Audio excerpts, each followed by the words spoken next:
Galera, boa noite. Começar mais uma aula aí, mais uma semana, mais uma aula aí de língua portuguesa. E vou deixar um recadinho para vocês. Já vai estar disponível lá na plataforma uma lista de exercícios para vocês. Só que nessa lista de exercícios contém 100 exercícios. São 100 questões de língua portuguesa, tá? E como que a gente vai fazer essa divisão? A gente vai dividir em cada aula 10 exercícios, tá? Então, em cada aula a gente vai corrigir 10 desses exercícios. Esses exercícios são totalmente voltados para o treino de vocês. São questões de provas anteriores, como são questões boladas seguindo o edital. São bastante questões, né? São 100. Então, vai levar um tempo aí para a gente corrigir, para a gente treinar. Então, não deixem de fazer. Eu acredito que hoje já deve estar disponível lá essa lista de exercícios para vocês. Exatamente, Diego, é uma lista geralzão, tá? Contém tudo que a gente viu, de modo geral, tá lá naquela listagem. Então, acredito que já vai estar disponível para vocês. E então, a correção vai ser feita de 10 em 10, tá? Cada aula a gente vai corrigir 10 desses exercícios até ser, né, até corrigir totalmente. Lá no final já tem o gabarito, já disponibilizei também para vocês o gabarito, mas vou estar corrigindo em sala de aula com alguns comentários, como a gente já vem sendo feito aí com as outras listagens, tá? Então, lembrando dessa lista de exercícios, né, de um modo geral, tem todos os assuntos que a gente trabalhou e não deixem de fazer, tá? Hoje quero começar a nossa aula voltando nessa parte de interpretação de texto, tá? Porque é essencial isso para nossa construção aí do ensino. Já falei para vocês não somente na língua portuguesa, mas, né, nas demais matérias. Em geral, a interpretação de texto é essencial.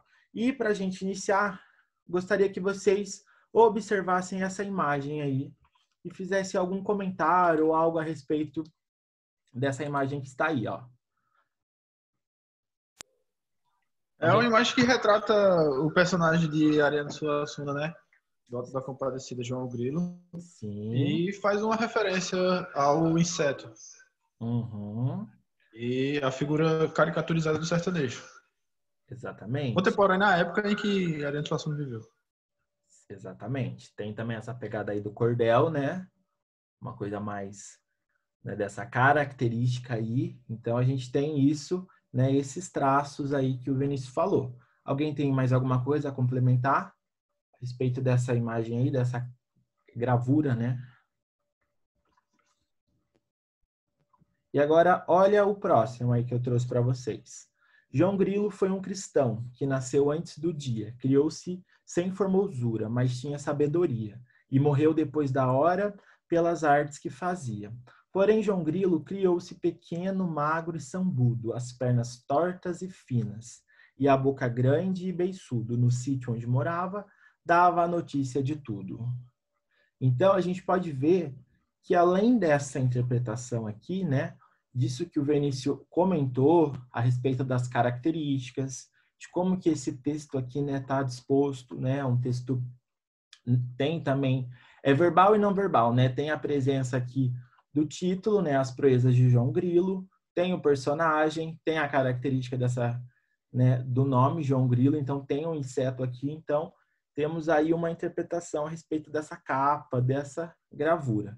E aqui, nesse outro texto, nós temos também as características de quem foi João Grilo, né? Então, se a gente for pegar, juntar o primeiro com esse, a gente já consegue compreender, né, e interpretar quem foi esse personagem.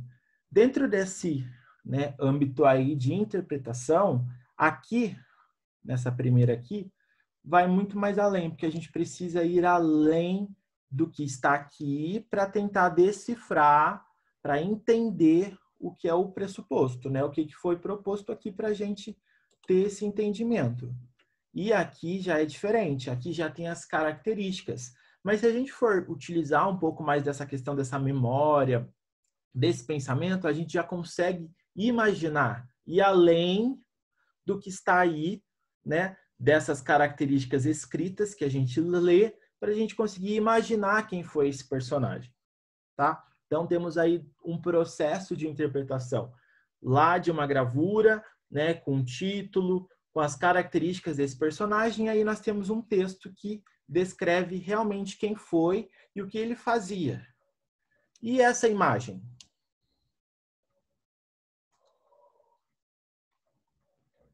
Alguém tem alguma coisa aí para complementar? Isso é uma captura de imagem da cena do filme, né? Isso. Exatamente. Aí nós temos, né, o personagem que fez João Grilo lá no filme. E se a gente for pegar as três partes, né, esses três textos aí, desde lá do primeiro, que é essa questão da gravura, depois da descrição, e aí temos o personagem, nós temos uma coisa em comum, nós estamos falando do mesmo personagem, né? Só que estamos colocando em situações diferentes. Primeiramente, aqui nós temos, né, essa gravura, como a gente já falou, aqui todas as descrições de quem foi, e aqui o personagem em si real, né, lá do filme do Alto da Compadecida.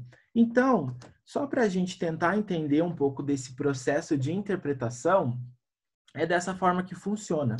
Tem três textos, então a gente consegue imaginar esses textos de visões diferentes, são características diferentes, só que em torno eles têm apenas, né, essa questão de saber quem foi João Grilo. E dentro de uma prova, dentro de tudo que a gente tem essa questão de interpretação, por mais que tenha o texto, tenha o enunciado da questão, a gente precisa relacionar os dois para poder encontrar a resposta certa. E às vezes essas características que são colocadas no texto, que são colocadas lá no meu enunciado, a gente consegue entender também aí dentro das alternativas. Então esse processo interpretativo é essencial. Eu trouxe isso para vocês só para a gente ficar um pouco mais atento, né, e visualizar como que acontece esse processo de formação, né, da interpretação. Desde o momento que a gente consegue enxergar aqui, né, uma caricatura, né, que é um gênero aqui de cordel. Aqui temos as características e aqui temos, né, uma fotografia do filme, da pessoa que interpretou. Então, desta maneira, nessas três interpretações de entendimento, a gente só precisa entender quem foi João Grilo.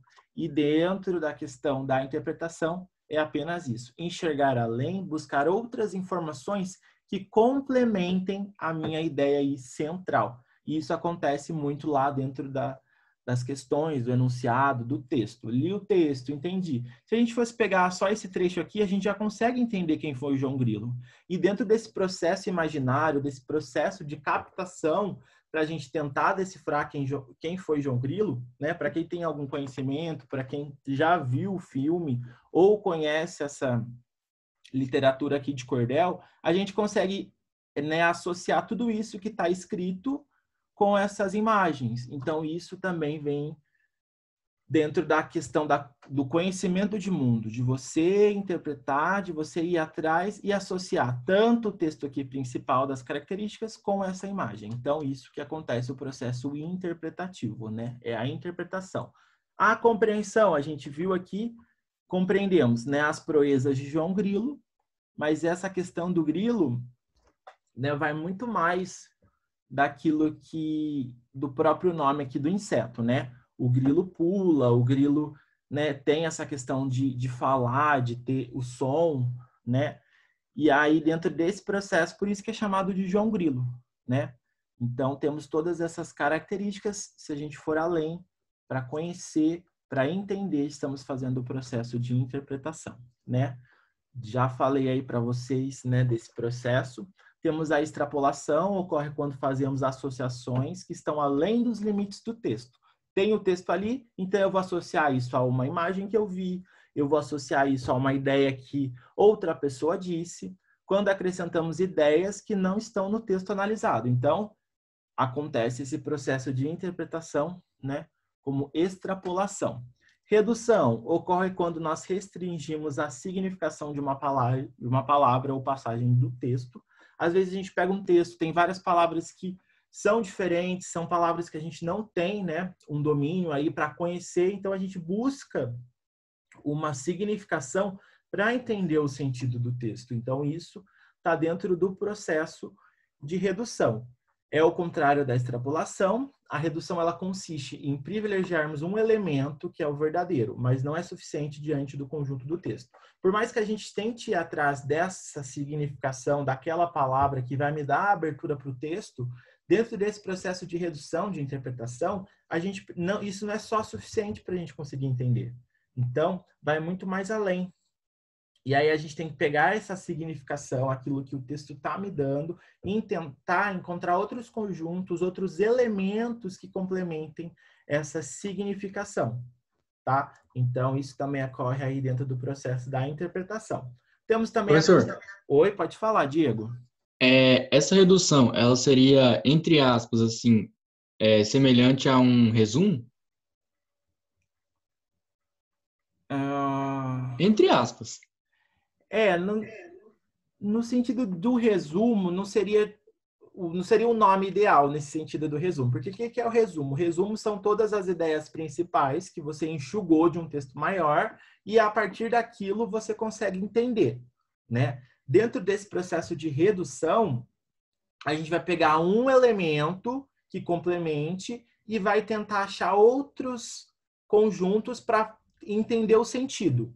Dessa forma que você fala de resumo, eu consigo entender porque estou destacando partes importantes que você vai entender o texto, é através disso. Então, só nessa questão de termo aí que não é a questão do resumo, tá? Não faz muito sentido, né? Não, exatamente essa questão da comparação aí não. Mas isso que você fala do resumo em si, eu entendi a ideia, né? De que é você apresentar alguns tópicos que vão complementar o seu entendimento daquilo. Então, dessa forma, Sim. podemos pensar assim, tá? Ok. Professor. Então, beleza. E aí temos a contradição. Professor? Oi, pode falar. Tipo, a redução seria você ler o texto e não compreender as figuras de linguagem. Tipo assim. Exatamente. Aí, por exemplo, você não compreendeu, você falou? Tipo, não levar além o sentido da palavra. Isso, isso. Aí, através disso que está pressuposto ali, você vai encontrar outros elementos para conseguir compreender. Entendeu? Uhum. E aí, dentro desse sentido aí também, por exemplo, lá tem uma palavra ali, a gente vai restringir a significação de uma palavra, né? E procurar outros elementos para poder complementar esse entendimento. Entendeu? Sim. Então, beleza.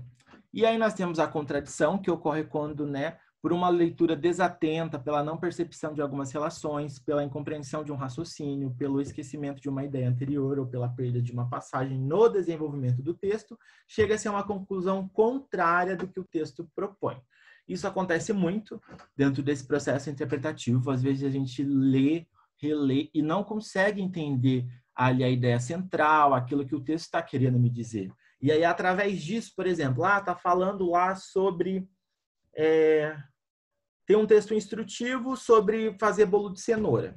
Aí li a receita, já sei quais são os ingredientes, mas aí quando você vai executar, você faz um bolo de fubá, digamos assim.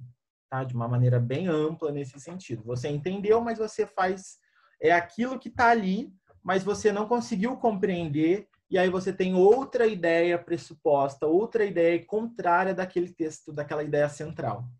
Tá? Então, também ocorre muito disso. Às vezes você não consegue, ou também tem um entendimento diferente, né? O texto está falando sobre isso, mas eu tenho uma visão diferente. Só que a gente tem que entrar dentro dessa questão da visão para ver se é isso mesmo que agrega lá as informações da minha alternativa, que isso que agrega lá no meu enunciado, tá? Como eu já falei, essa questão da interpretação é super livre. A interpretação que eu tenho, vocês podem ter diferente da minha, vocês podem enxergar outros elementos que eu não enxerguei, vocês podem conhecer outros termos que eu não conheço, né? Então, isso é muito amplo, esse campo interpretativo. Mas também precisa ter, numa linha de pensamento daquelas ideias que estão sendo apresentadas. Não adianta nada eu falar, é isso, isso, isso, e aí quando eu vou ver o texto não está, né? Tem essa contradição aí do que foi realmente proposto na ideia central e eu entendi. Posso ter entendido errado? Posso, mas aí eu preciso achar outros mecanismos, outras informações que façam eu ter uma boa interpretação a respeito disso, tá?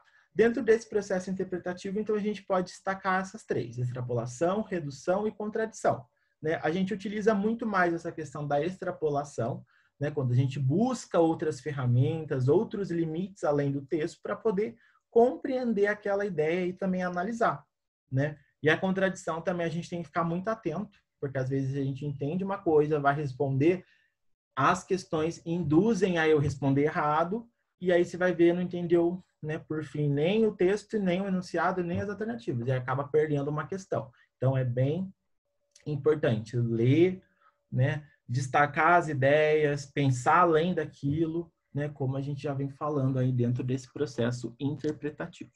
Tudo bem? E aí eu trouxe um texto, tá? Vou dar uns minutinhos aí para vocês lerem para a gente responder a questão, tá bom? Para a gente praticar esse processo aí interpretativo. Mas primeiro, vou mostrar a questão para vocês, tá? E depois vocês já vão diretamente aí fazendo, né, essa questão de olhar e procurar no texto. Tem duas questões aí, ó. A primeira, a expressão dias de cão só não se refere às dias tipicamente escaldantes atualmente, a série de fatos vinculados à corrosão social e citados no texto, a época de temperaturas inclementes, a influência maligna da constelação de Cão Maior, ao verão de 2013 e 2014. Questão número 2. Assinale o trecho em que o autor dá a entender que as expressões calor do cão e dias de cão não surgiram atualmente. Letra A. As noites abafadas e mal dormidas seguem manhãs secas e tórridas. Não é coincidência que as duas expressões se encontram nessa época de temperaturas inclementes. C. Elas foram forjadas há mais de 2 milênios sobre o sol mediterrâneo. Letra D. Talvez seja exagero dizer que o verão brasileiro é a causa dos dias de cão. E letra E, ou, para quem preferir, é tempo de procurar alguma luz na escuridão, como as estrelas na noite escura, tá? Vou voltar lá no texto agora. Deu para captar aí a questão, as questões? Vou para o texto.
E aí?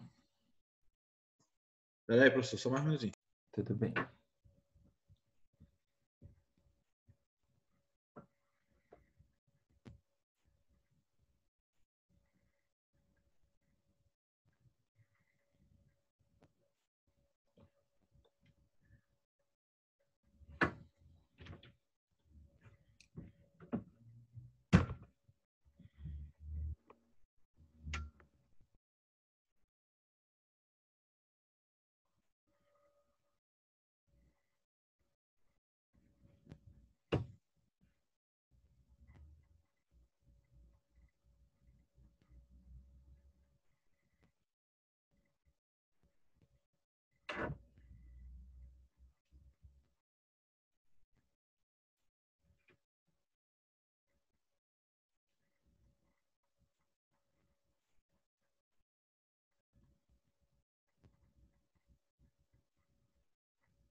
Professor, pode botar lá na questão?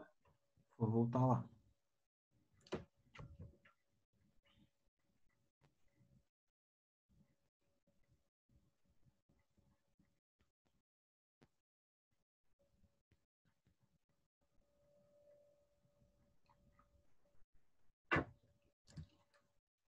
Esqueci B aqui, que foi erro de digitação.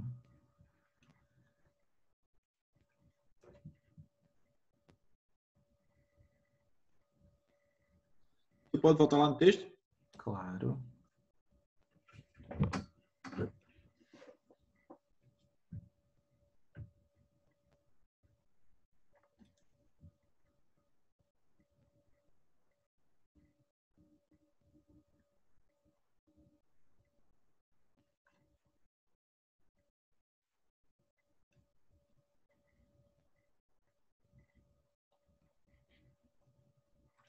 Vamos para a correção?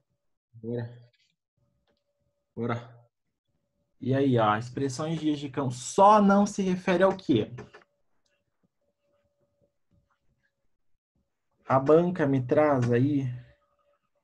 Eu trouxe as duas questões aí, né? A primeira é a expressão do dias de cão. E vocês podem perceber que a segunda é um pouquinho parecida. Assinale o trecho em que o autor dá a entender que as expressões calor do cão e dias de cão não surgiram atualmente, tá? Então, a banca, na primeira questão, ela me traz como a letra A. Ignore essa parte aqui, porque eu fui fazer diferente, mas aí acabei copiando aqui. A letra A que fala, né, as dias tipicamente escaldantes atualmente. Isso, né, não se refere muito àquela questão do calor do cão.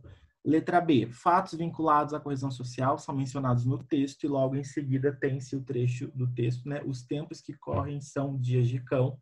Então, letra B também seria um fato aí verdadeiro.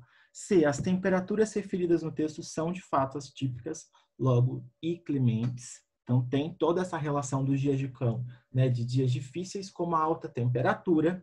Dias de cão tem a ver com a influência daquela constelação, segundo os gregos antigos. O texto faz alusão a isso no terceiro parágrafo.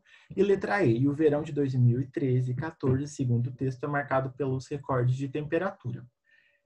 Também é falado lá, né, no texto. Então, essa questão a dias tipicamente escaldantes, atualmente, ficou um pouco meio confuso para mim dentro desse sentido, né? E aí, vocês, qual que vocês pensaram? Dentro aí do... Eu nem pensei, professor, o senhor já foi respondendo. Ah, desculpa. Mas você tinha uma questão aí na mente aí? Estava em dúvida entre a letra A e a letra C. E a letra C? Então, Fazendo por eliminação, né? Aí o sim, senhor viu tirar no texto duas vezes, aí conferi. entendi. Mas esse sentido aí mesmo, igual essa palavra, né, que fala escaldante, também tem algo relacionado, né, de ardente, mas também não tem muita relação com a que estava lá no texto. E o 2? Assinale o trecho em que o autor dá a entender que as expressões calor do cão e dias de cão não surgiram atualmente.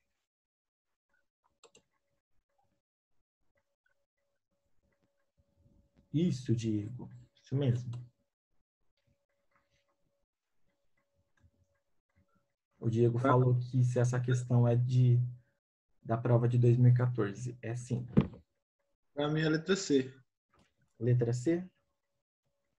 Letra C. Muito bem, é isso mesmo, né? A negação da atualidade das expressões está na explicação de que elas foram forjadas há mais de 2 milênios. Em relação às outras, né, a A, B, a D e a E, o conteúdo das frases colocadas como opção de resposta nas outras alternativas não tem muita relação em fatos as expressões calor de cão e dias de cão não terem surgido atualmente. Então, é a letra C. Muito bem. Vamos para a próxima. Temos um texto aí. Eu tentei colocar o texto e a questão, mas ficou muito pequeno. Mas eu vou tentar, sempre tento pensar em algo para facilitar vocês entenderem aí, mas consigo. Vou passar para a questão e aí a gente volta para o texto, tá? Primeiro aí, ó, o texto apresenta ingredientes da fórmula do sucesso, porém um desses ingredientes não está diretamente relacionado à aquisição prévia de conhecimentos. Esse ingrediente é a Letra A, formação profissional, qualidade valorizada, seleção dos melhores, aperfeiçoamento de conhecimento e persistência. Voltando lá para o texto.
Volta aí na questão, professor.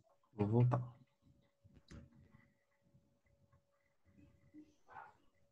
Essa foi a que estava na lista.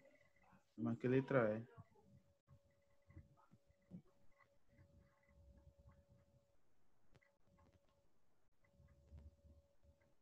Letra E, mais alguém?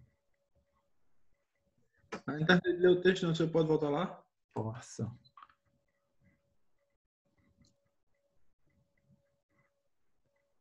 Tem um desafio aí para vocês, né? De ler o texto e depois memorizar a questão.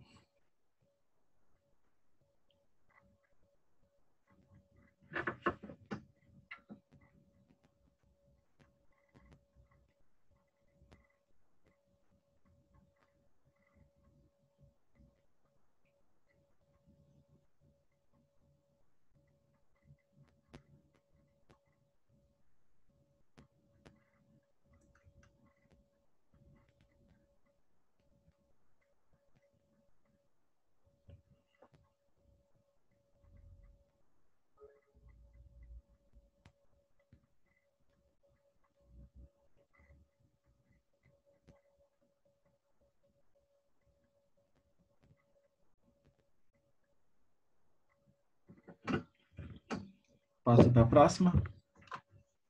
Peraí, tô já terminando. Tudo bem.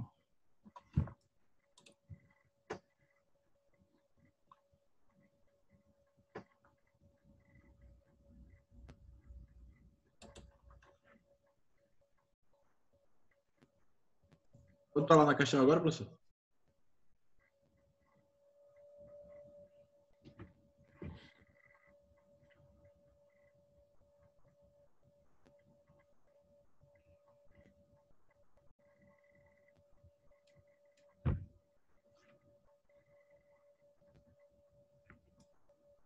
Pode voltar no texto?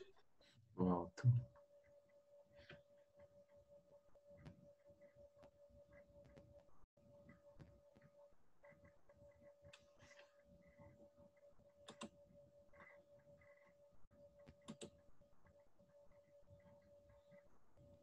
Volta lá na questão, por favor.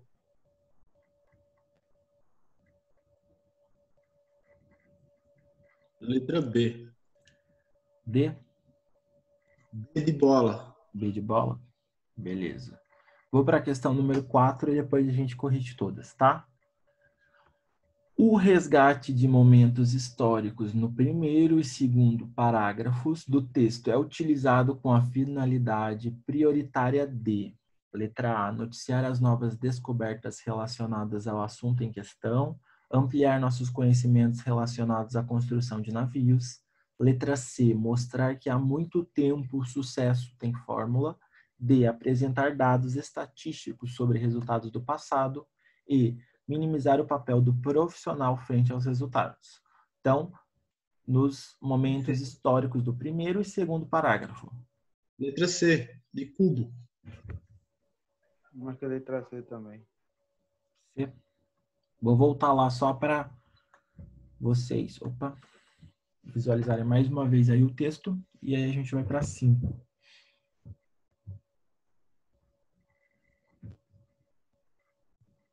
É isso mesmo, vou manter minha resposta, professor. Letra C.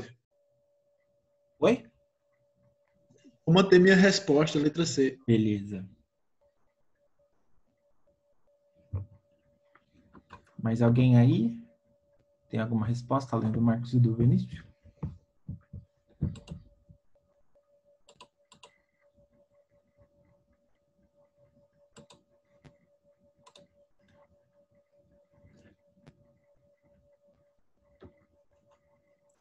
Então eu vou para a quinta. O vocábulo meritocracia aparece no 8º parágrafo do texto. Considerando o contexto, o significado que melhor substitui é: letra A, agradecimento, B, honradez, C, merecimento, D, entusiasmo ou E, altruísmo. Letra C. Letra C, professor. Isso é tranquila, né? Tranquila essa questão número 5 aí.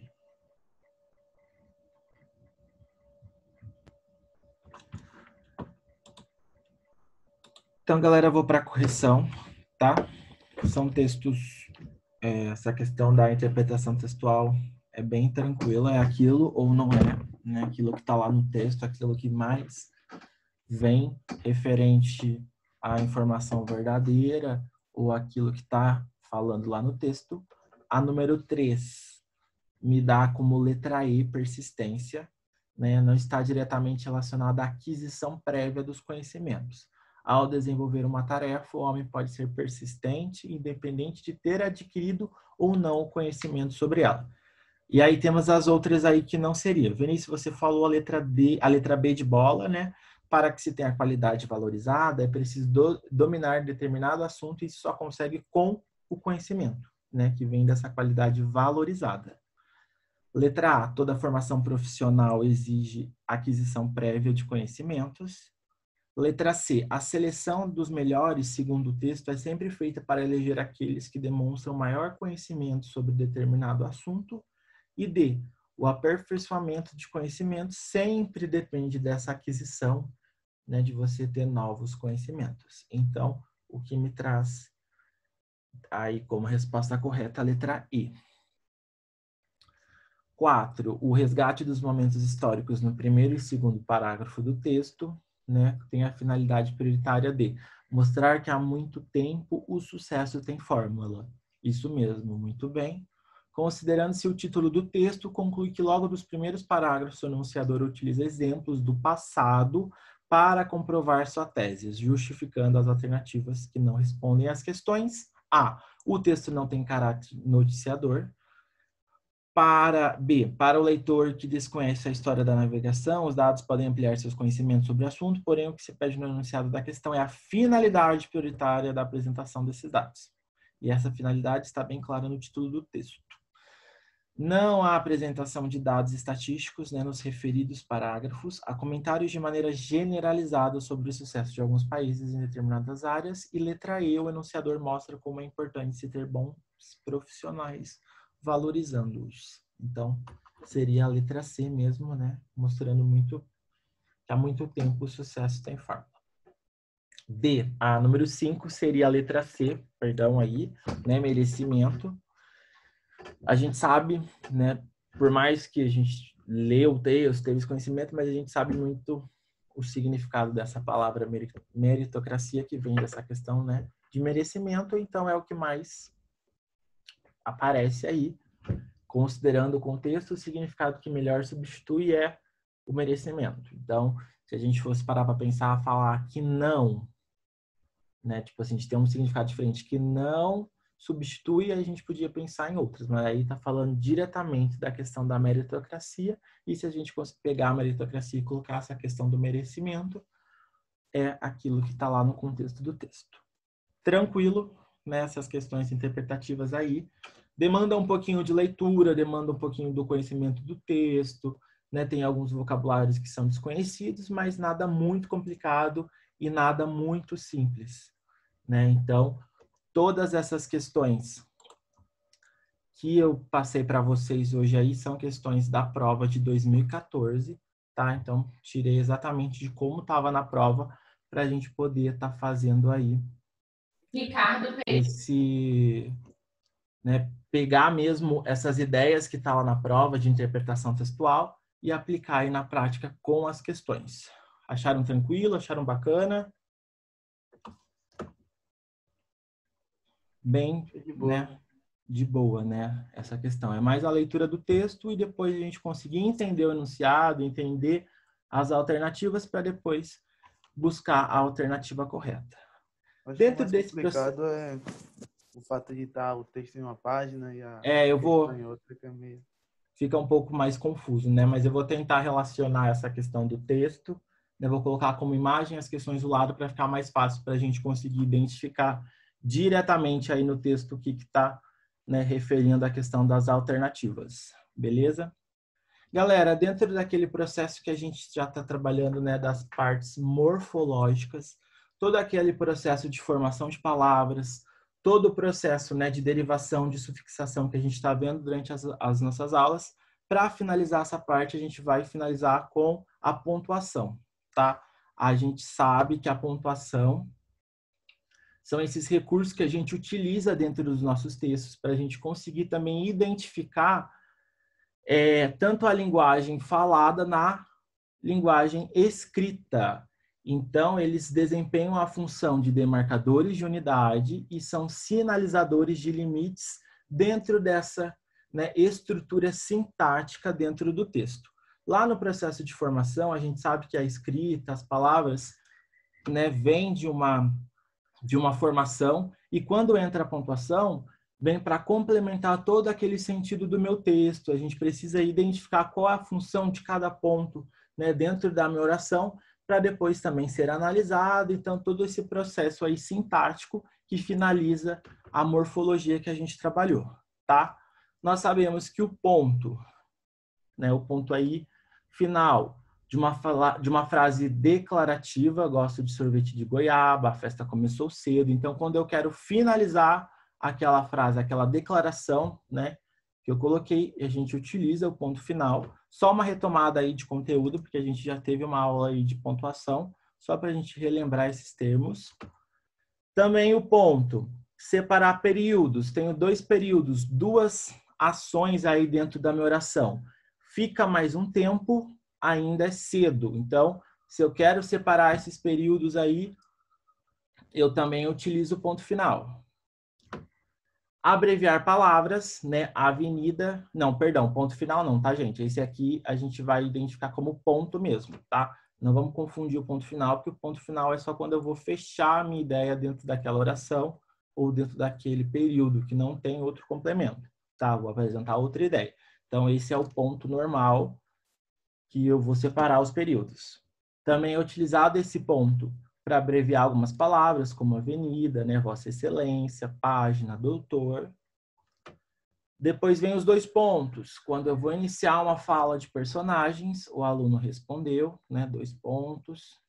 Também já utilizamos outra regra aí, né, de pontuação, o travessão e depois o ponto de exclamação que está exclamando também. Então, esse é um conjunto, os 2 pontos e o travessão, tá? Antes de apostos ou orações apositivas, enumerações ou sequência de palavras que explicam ou resumem ideias anteriores. Esse é um problema dos caixas eletrônicos. Então, tá dentro dessa ideia, eu vou estar retomando aquilo que eu coloquei na minha primeira oração aí. Não tem ninguém para auxiliar os mais idosos. Anote o número do protocolo. Aí, 2 pontos, estou retomando aquele termo primeiro aí, vou colocar os 2 pontos. Antes de citação direta, isso a gente pode utilizar muito lá na nossa aula de redação, né, para como que a gente vai conseguir colocar e referenciar a minha citação. Como já dizia Vinícius de Moraes, 2 pontos, que o amor não seja eterno, posto que é chama, mas que seja infinito enquanto dure. Então, né, uma citação totalmente direta do modo que o autor falou, né, utilizei aqui e também para a gente identificar essa aspas aqui, que é a fala, né, extraída do mesmo modo que ele falou.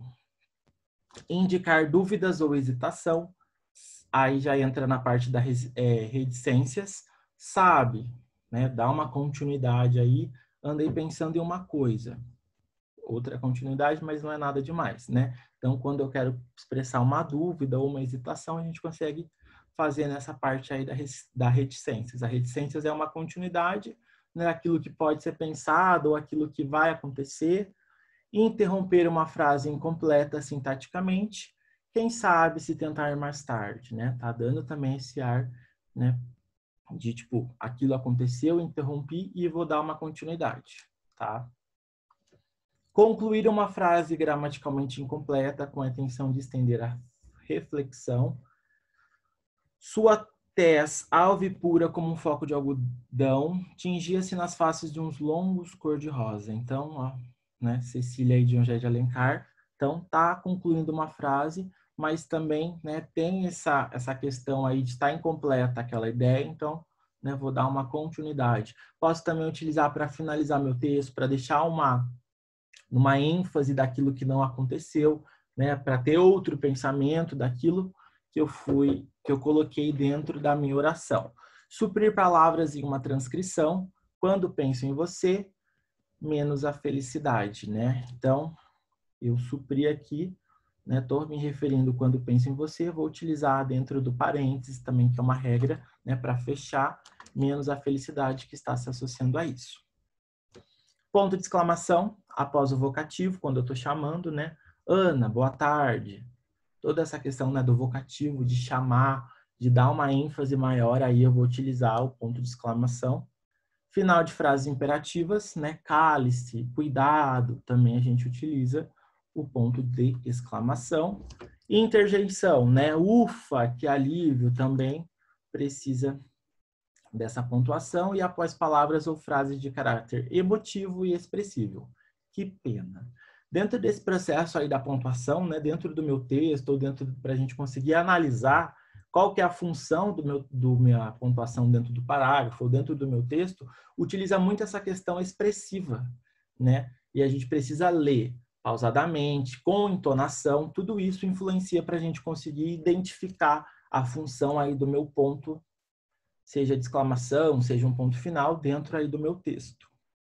A vírgula, dentro, né, desse processo aí da língua portuguesa, é um dos sinais que desempenha maior número de funções. A vírgula a gente encontra, né, em diversas situações. Temos alguns casos que não devemos usar a vírgula, né, nesses casos, para separar os seguintes termos: sujeito de predicado, objeto de verbo, adjunto adnominal de nome, complemento nominal de nome e predicativo do objeto, né, do objeto. Então, dentro... Oi, Vinícius. Deixa eu tirar um print aqui rapidão. Claro.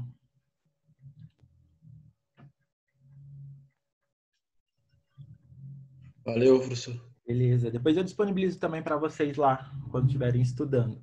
Mas aí são os casos que a gente não, né, devemos usar a vírgula para separar esses termos aí.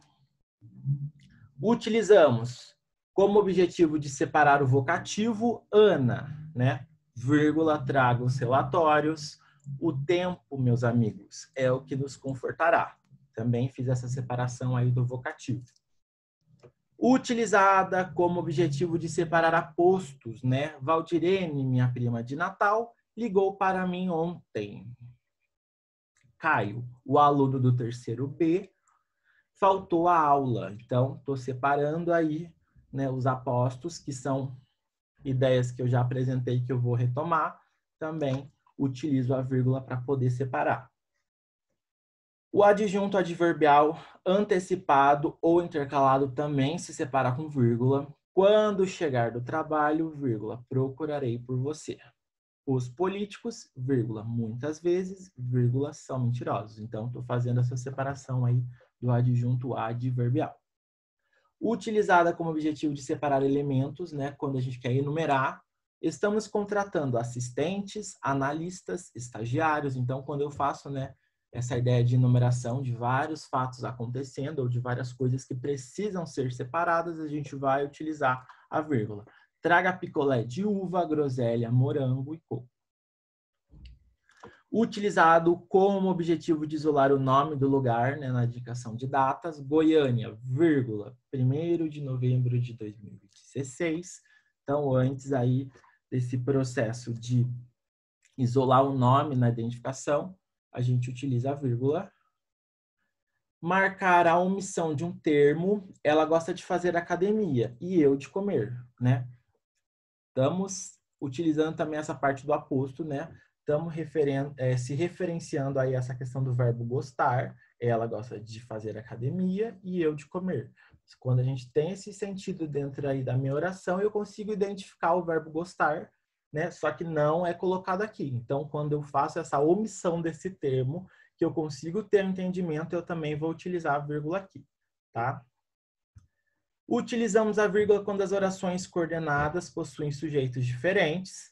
Os banqueiros estão cada vez mais ricos e o povo cada vez mais pobre. Então, temos dois sujeitos diferentes dentro da minha oração, também separo por vírgula, né?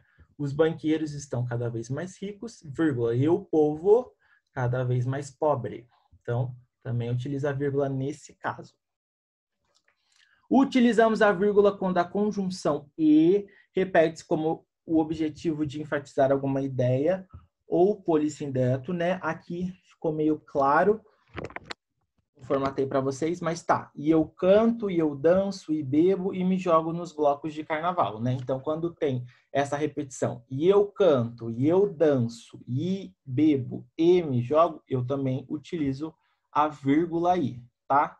Tá branco aí, tá meio ruim para vocês identificarem, mas é exatamente isso. Quando tem essa repetição do e tá enfatizando apenas uma ideia, tem uma ideia central só. E eu canto, e eu danço, e bebo, e me jogo nos blocos de carnavais.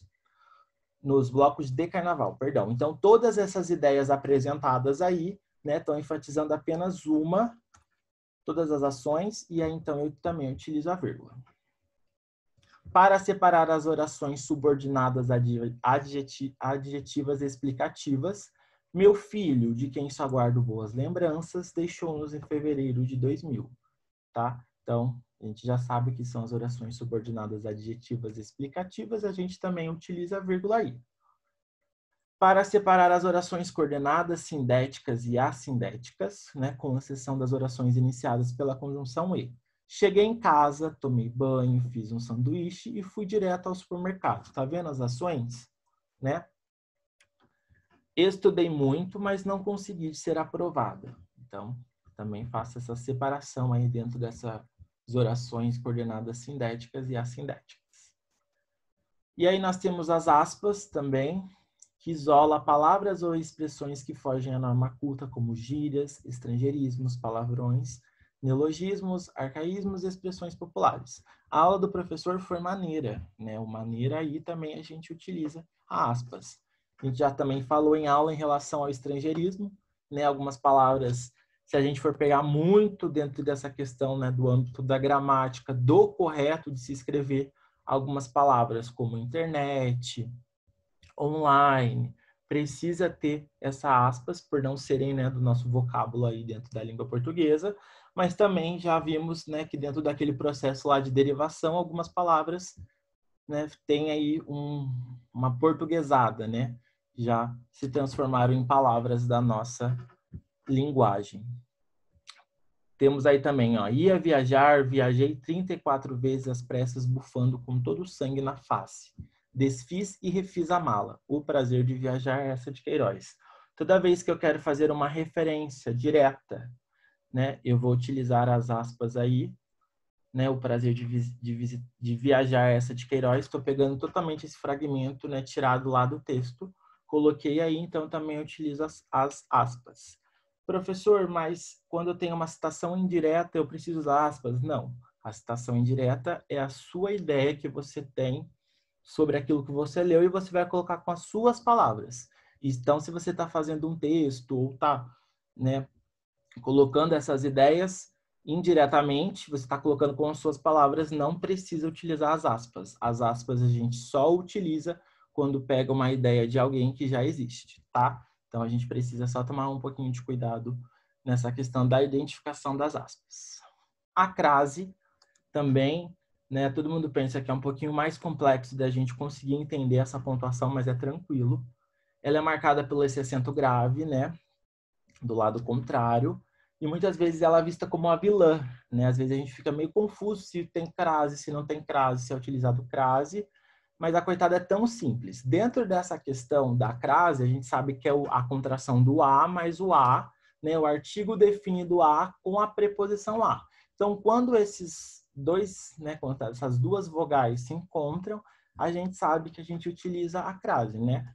Juntas tem essa contração e a gente utiliza o acento. Temos algumas, né, outras regras para se referenciar à crase. Experimente alterar a frase para uma palavra masculina, se fizer sentido a crase, né? Escola e colégio. Vou ao colégio, né? Faz sentido aí. Então, quando usar, né, o escola, vou à escola, né? A gente fala vou à escola, né? Então, a gente utiliza a crase aí. Tem algumas regrinhas, alguns macetes que a gente já conhece também, que fica fácil da gente identificar se utiliza ou não a crase aí. Antes de palavras femininas, fui à escola, fomos à praça. Quando acompanham verbos que indicam destino, se eu vou, se eu volto, se eu vir, vou à padaria, fomos à praia. Então, esse a também a gente utiliza a crase. Locuções adverbiais, prepositivas e conjuntivas. Saímos à noite. À medida que o tempo passa, as amizades aumentam, né? Dentro dessa questão dessas locuções aí, temos à medida que, à noite, à tarde, às pressas, às vezes. Trouxe aqui para vocês lembrarem. Então, todos esses exemplos de locução, nós vamos utilizar a crase, ok? Antes dos pronomes demonstrativos, aquilo, aquela e aquele, regra geral, né? No verão, voltamos àquela praia. Refere-se àquilo que aconteceu ontem na festa.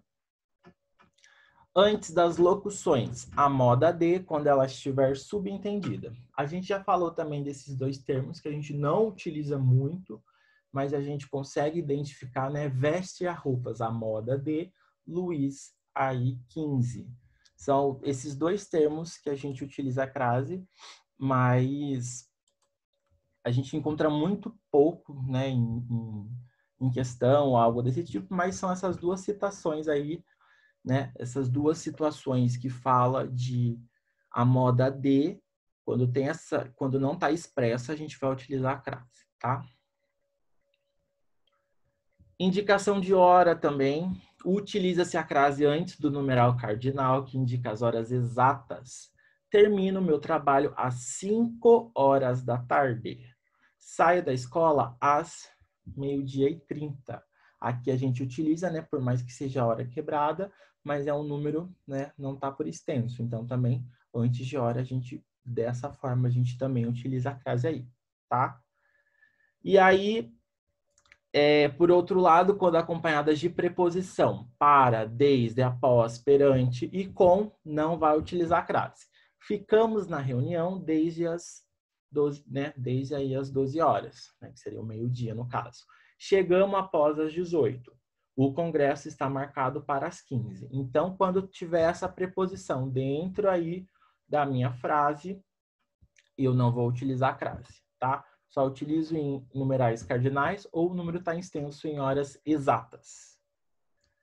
Quando não usar crase? Não se usa crase em palavras repetidas, né? Dia a dia, frente a frente, cara a cara, gota a gota, ponta a ponta.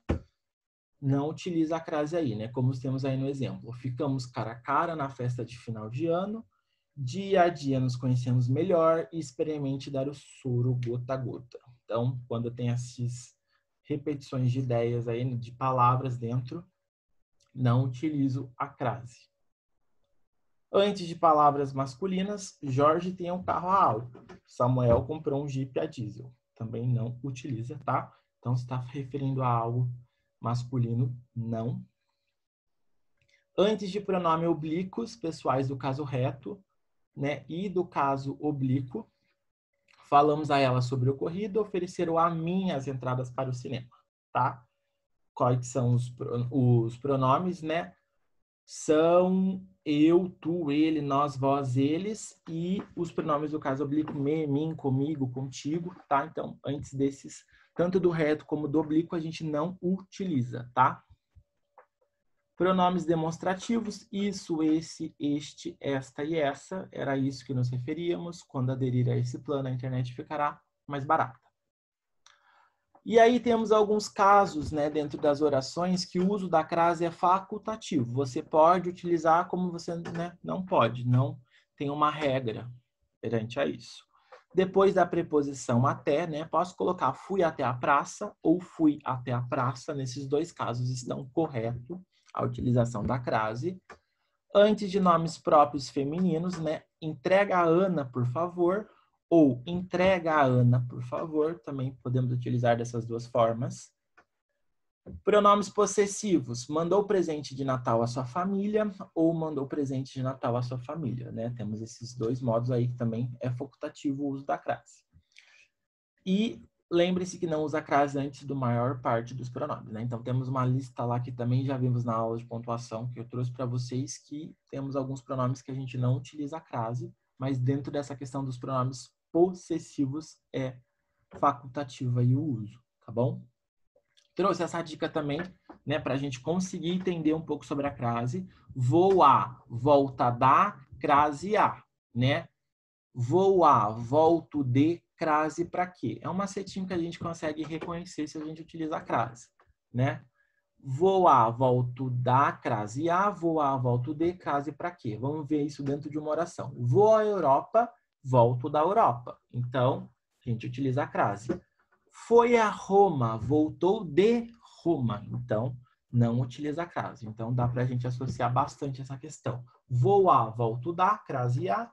Vou a, volto de, crase para quê? Tá? Então, é uns macetinhos aí dentro desse processo aí de pontuação que a gente consegue identificar o que utilizar, né? Principalmente nessa parte da crase, que é um pouco mais confuso.